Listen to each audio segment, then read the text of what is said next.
ஓம் ஸ்ரீ குருபியோ நமக. ஓம் ஸ்ரீ மகா பெரியவா சரணம். ஜூலை 14ஆம் தேதி செவ்வாய்க்கிழமை, நாளைய தினம் ஆனி அமாவாசை. இப்ப நாம சொல்லக்கூடிய இந்த இரண்டு பொருட்களை உங்க வீட்டோட நிலைவாசல்ல வைக்கிறதால பணவரவு தாறுமாறாக ஏற்படும். வேண்டாம் என்றாலும் செல்வம் சேரும். அது என்ன வழிபாட்டு முறைன்னு பார்க்கறதுக்கு முன்னாடி நம்மளோட வீடியோஸை இப்பதான் நீங்க ஃபர்ஸ்ட் டைம் பார்க்குறீங்கன்னா மறக்காம சப்ஸ்கிரைப் பண்ணிக்கோங்க. தொடர்ந்து இது மாதிரி அப்டேட் தெரிஞ்சுக்கிறதுக்கு பக்கத்தில் நோட்டிஃபிகேஷன் பெல்லை கிளிக் பண்ணி ஆல் அப்படிங்கிறத செலக்ட் பண்ணிக்கோங்க.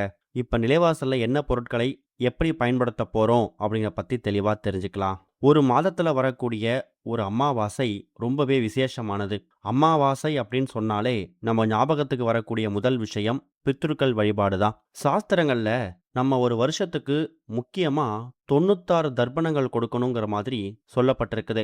ஆனா இப்ப இருக்கக்கூடிய காலகட்டத்தில் எல்லோராலையும் அந்த 96 தர்ப்பணங்களையும் முறையா கொடுக்க முடியாது. அதுக்கு நேரமும் ஒத்துழைக்காது.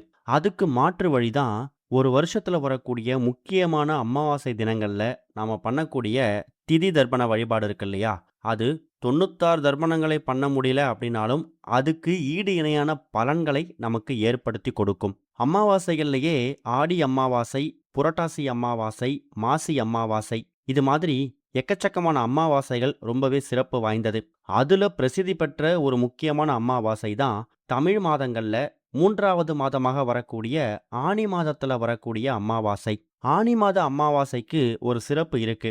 என்னன்னா, சூரியன் மிதுன ராசியில பிரவேசிக்கக்கூடிய மாதம் இந்த ஆனி மாதம் தான். இந்த ஆனி மாதத்துல அமாவாசை தினங்கள்ல நம்ம பித்ருக்கள் வழிபாடு, முன்னோர்கள் வழிபாடு செய்யும் போது நிச்சயம் அது பன்மடங்கு பலனை ஏற்படுத்தி கொடுக்கும். அமாவாசை தினத்துல எல்லோருக்கும் தெரிஞ்ச மாதிரி அதிகாலை எழுந்து நீராடி உங்க வீடு பக்கத்துல இருக்கக்கூடிய நீர்நிலைக்கு போகும்போது அங்க உங்களுக்கான அந்த பித்ரு சாபம், பித்ரு தோஷம் நீக்கி வைப்பதற்கான பூஜைகள் செய்யறதுக்கு நிறைய பேர் காத்திருப்பாங்க. அவங்க கிட்ட போனாலே நீங்க திதி தர்ப்பணம் கொடுக்கறது, பித்ருக்கள் வழிபாடு செய்யறது, இது மாதிரி விஷயங்கள் பண்ணிட்டு அதுக்கப்புறம் வீட்டுக்கு வந்து பூஜை பண்ணலாம். செவ்வாய்க்கிழமை நமக்கு ஆனி அமாவாசை வந்திருக்கிறதால செவ்வாய்க்கிழமை 3 நாள்ற ராகு காலம் இருக்கு.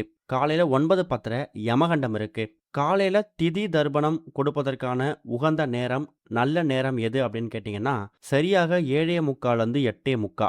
இந்த 1 மணி நேரத்துல தாராளமா உங்க முன்னோர்களுக்கு, பித்ருக்களுக்கு திதி தர்ப்பணம் கொடுக்கறது, எள்ளும் தண்ணீரும் இறைத்து வழிபாடு செய்யறது, இது மாதிரி விஷயங்களை பண்ணலாம். அமாவாசையை பொறுத்த வரைக்கும் திங்கட்கிழமை ஜூலை 13ஆம் தேதி மாலை 6:53 ஆரம்பிச்சிடுது. அது மறுநாள் செவ்வாய்க்கிழமை மாலை 4:33 வரைக்கும் இருக்கு. காலையில 7:45 8:45 இந்த 1 மணி நேரம் பித்ருக்களுக்கு திதி தர்ப்பணம் கொடுப்பதற்காகவும், மதியம் ஒரு 1:30 தாராளமா நீங்க முன்னோர்களுக்கு இலை போட்டு படையல் போட்டு வழிபாடு செய்யலாம். அமாவாசை திதி தர்ப்பணம் வழிபாடு பத்தி நம்ம போடக்கூடிய எல்லா பதிவுகள்லையும் நம்ம அடிக்கடி சொல்ற விஷயம் இதுதான். எக்காரணத்தை கொண்டும் கணவர் இருக்கக்கூடிய பெண்கள் அவங்களுடைய மாமனார் மாமியாருக்காகவோ அப்பா அம்மாவுக்காகவோ திதி தர்ப்பணம் கொடுக்க கூடாது. அதுக்கு மாற்று வழியா அவங்களுக்கு பிடித்த விஷயங்களை படைத்து சமைத்து இலை போட்டு படையல் போடலாம். இன்னொரு பக்கம் மாலை நேரத்துல நீங்க கண்டிப்பான முறையில குலதெய்வ வழிபாடு செய்யணும். அது மேலும் சிறப்பு. ஒரு குடும்பத்துக்கு தேவையான 2 முக்கியமான விஷயங்கள், ஒன்று குலதெய்வத்தோட பரிபூர்ணமான அருள், இன்னொன்று பித்ருக்கள் மனசு சந்தோஷமாக இருக்கிறது. இந்த ரெண்டும் ஒரு குடும்பத்துக்கு கிடைச்சிட்டாலே எப்பேற்பட்ட தடைகளா இருந்தாலும் அது விலகி இனிமே வாழ்க்கையில நல்லது மட்டுமே நடக்கும். இப்படிப்பட்ட ஆனி அமாவாசை தினத்துல நாம பண்ணக்கூடிய பரிகாரங்களும் பூஜை முறைகளும் நமக்கு பலவிதமான மாற்றங்களையும் முன்னேற்றங்களையும் நம்ம வாழ்க்கையில ஏற்படுத்தும். அதுக்கு அப்படிப்பட்ட ஒரு சக்தி வாய்ந்த பரிகாரம் தான் இப்ப நாம பண்ணக்கூடிய இந்த நிலைவாசல் பரிகாரம். ஒரு வீட்டோட நிலைவாசல் அப்படிங்கிறது ஒரு வீட்டுக்கான இதய துடிப்பு மாதிரி. நல்ல விஷயங்கள், கெட்ட விஷயங்கள், லட்சுமி கடாட்சம், இது மாதிரி எதுவா இருந்தாலும் ஒரு வீட்டுக்குள்ள நுழைவதற்கான ஒரு ஆணிவேர், ஒரு அடித்தளம் ஒரு வீட்டோட நிலைவாசல் தான். அந்த நிலைவாசல்ல நம்ம பூஜைகள் பண்ணும்போதோ இல்ல பரிகாரங்கள் பண்ணும்போதோ நிச்சயம் அந்த பலன் நம்ம வீட்டுக்குள்ள பரிபூர்ணமா பரவும். அதுக்கு உங்களுக்கு தேவையான பொருட்கள் 2 முக்கியமான பொருட்கள் தான். முதல்ல இந்த 2 முக்கியமான பொருட்களை நீங்க வைப்பதற்காக ஒரு இலையை நீங்க தயார் செய்யணும். அது என்ன இலை அப்படின்னா வெற்றிலை. வெற்றிகளை வாரி வழங்கக்கூடிய இலை வெற்றிலை. இறை வழிபாடு சம்பந்தப்பட்ட எந்த ஒரு விஷயத்துக்கா இருந்தாலும், பூஜைக்கா இருந்தாலும் நம்ம வெற்றிலை பாக்கு பயன்படுத்துவோம். அந்த வெற்றிலை பயன்படுத்துவதற்கான முக்கியமான அர்த்தம் என்ன தெரியுமா? வெற்றிலை ஒரு வசியத்தன்மை மிகுந்த ஒரு பொருள். வசியம்னா தவறான அர்த்தம் கிடையாது. குலதெய்வத்தை நம் பக்கம் ஈர்க்கக்கூடியது. பொன், பொருள், செல்வ செழிப்பு, பொருளாதார முன்னேற்றம் இது எல்லாத்தையும் காந்தம் போல நம்ம பக்கம் ஈர்க்கக்கூடியதும் வசியம்தான். அப்படிப்பட்ட வசியம் இந்த வெற்றிலைக்கு அதிகமாவே இருக்கு. அதனால 2 எண்ணிக்கையில வெற்றிலை எடுத்து வச்சுக்கோங்க. அடுத்ததா இந்த வெற்றிலை மீது 2 முக்கியமான பொருட்களை நீங்க வைக்கணும். முதல் முக்கியமான பொருள், இந்த மாதம் இந்த வருஷம் நமக்கு ஆனி அமாவாசை செவ்வாய்க்கிழமையில வந்திருக்கு. செவ்வாய்க்கிழமை ஒரு பக்கம் முருகப்பெருமானுக்கும் உகந்தது, இன்னொரு பக்கம் கடன் பிரச்சனை, பொருளாதார முன்னேற்றம் இது எல்லாத்துக்குமே ஒரு தீர்வு கொடுக்கக்கூடியவர் செவ்வாய் பகவான் தான்.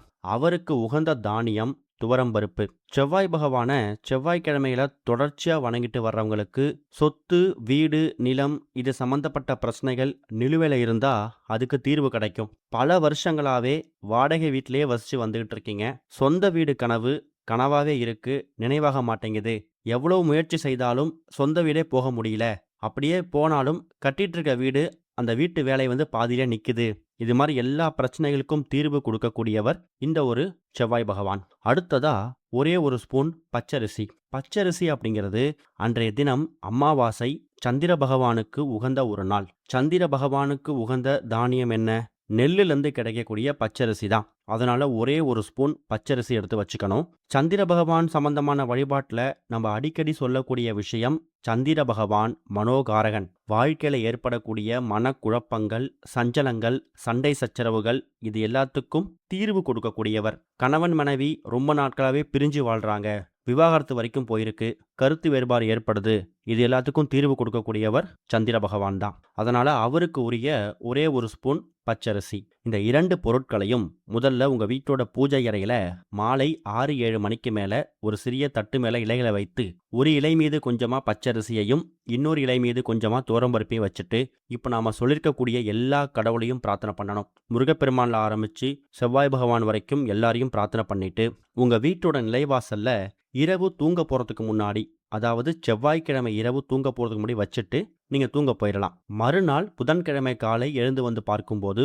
அந்த துவரம்பருப்பையும் அந்த பச்சரிசியையும் எறும்புகள் சாப்பிட்டுருக்கலாம். அது மூலயமா அமாவாசை நாட்கள்ல நிறைய ஜீவராசிகளுக்கு உங்க கையால பசியாத்தின பலனும் கிடைக்கும். கூடவே செவ்வாய் பகவான் அனுகிரகம் இருக்கக்கூடிய அந்த துவரம்பருப்பு மூலயமா கடன் பிரச்சனை, பொருளாதார பிரச்சனை இதெல்லாம் ஒரு முடிவுக்கு வர்றதுக்கான வழிவகையை செவ்வாய் பகவான் உங்க வீட்டு நிலைவாசல்ல ஏற்படுத்தி கொடுத்திருப்பார். அதே மாதிரி சந்திர பகவான் மூலயமா கருத்து வேறுபாடுகள், சண்டை சச்சரவுகள் இது எல்லாமே முடிவுக்கு வரும். குடும்பத்தில் இருக்கக்கூடிய குழப்பங்கள் தீரும். மறுநாள் புதன்கிழமை தூங்கி எழுந்ததுக்கு பிறகு அந்த எறும்புகள் சாப்பிட்டது போக மீதிய உங்க வீடு பக்கத்தில் கூடிய எறும்பு புற்றுகள்ல மதில் சுவர்ல தூவி விட்டுருங்க. அவ்வளவுதான். பார்ப்பதற்கு ரொம்ப எளிமையான பரிகாரம் மாதிரி தெரியும், ஆனா இது மூலயமா கிடைக்கக்கூடிய பலன்கள் ரொம்ப பெருசு.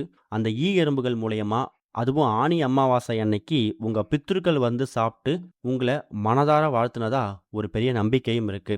இந்த ஒரு ஆனி அமாவாசை அன்னைக்கு இதை முயற்சி பண்ணுங்க. கண்டிப்பா உங்க பித்ருக்களோட அம்சம், குலதெய்வத்தோட ஆசீர்வாதம், செவ்வாய் பகவான் அப்புறம் சந்திர பகவான் இவங்களோட அருளாசி சேர்ந்து கிடைக்கும். ஓம் ஸ்ரீ குருபியோ நமக. ஓம் ஸ்ரீ மகா பெரியவா சரணம்.